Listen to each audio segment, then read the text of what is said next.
What's the dumbest thing you believed as a child? My dad told me once that if I wanted a pet squirrel, I could have one. I just had to catch it. I was probably 6 or 7 when he said it, and he said it so casually, like it was a perfectly normal thing. You just gotta get close enough to shake salt on its tail, he told me, and it'll stop and try to lick it off. That's when you grab it. Made perfect sense to me at the time. I didn't question the mechanics of it. If my dad said it, it had to be true. He was the kind of dad who built things with his hands, who could fix a car with duct tape and a socket wrench, who once caught a garter snake and let it ride around in his coat pocket for a week to show it who's boss. The idea that he knew the secret to catching squirrels seemed absolutely believable, so I got to work. My brother and I each grabbed a salt shaker from the kitchen. He took the glass one with the metal cap, I took the weird plastic one shaped like a little chef, and we headed outside with a bucket and about 3 pounds of blind optimism. We lived on a couple acres of mostly trees, so squirrels were everywhere. Fat, twitchy little gray ones mostly. We spotted them on the power lines, in the hedges, darting across the lawn. Every time we saw one, we'd go full stealth mode, duck behind the garden hose, crawl across the grass like little commandos, one hand on the shaker, the other holding the bucket. We'd whisper tactical updates to each other like we were in a spy movie. 2 meters to the oak tree. He's eating something. Might be a trap. Proceed with caution. Then one of us would try to get close enough to toss a bit of salt onto its tail, which never worked. Not even once. Either the squirrel would dart up a tree, or we'd completely miss, and salt would just hit the grass uselessly while the squirrel kept chewing whatever it was chewing. But we never gave up. We tried every trick we could think of. We left a trail of peanuts leading to an open shoebox.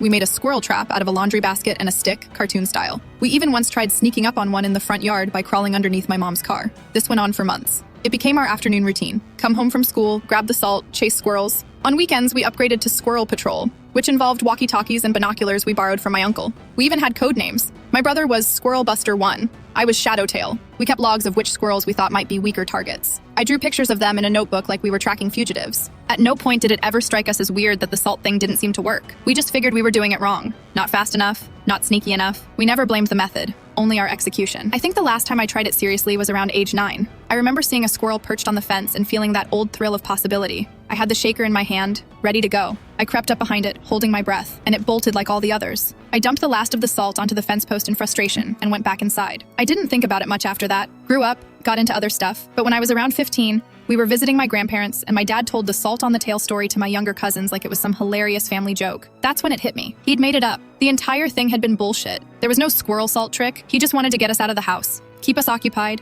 let us run wild in the yard so we'd stop climbing on the furniture and shooting rubber bands at the ceiling fan. I laughed along with everyone else, but deep down, I was kind of stunned. All those afternoons, all the planning, the whispered squirrel stakeouts, the tactical code names, it was just a giant babysitting hack. Now that I'm older, I get it. I really do. He never wanted us staring at a screen or sitting inside whining about boredom. He gave us a mission and let our imaginations run with it. We built a whole world out of that one lie. And even though I never caught a squirrel, I honestly think it was worth it.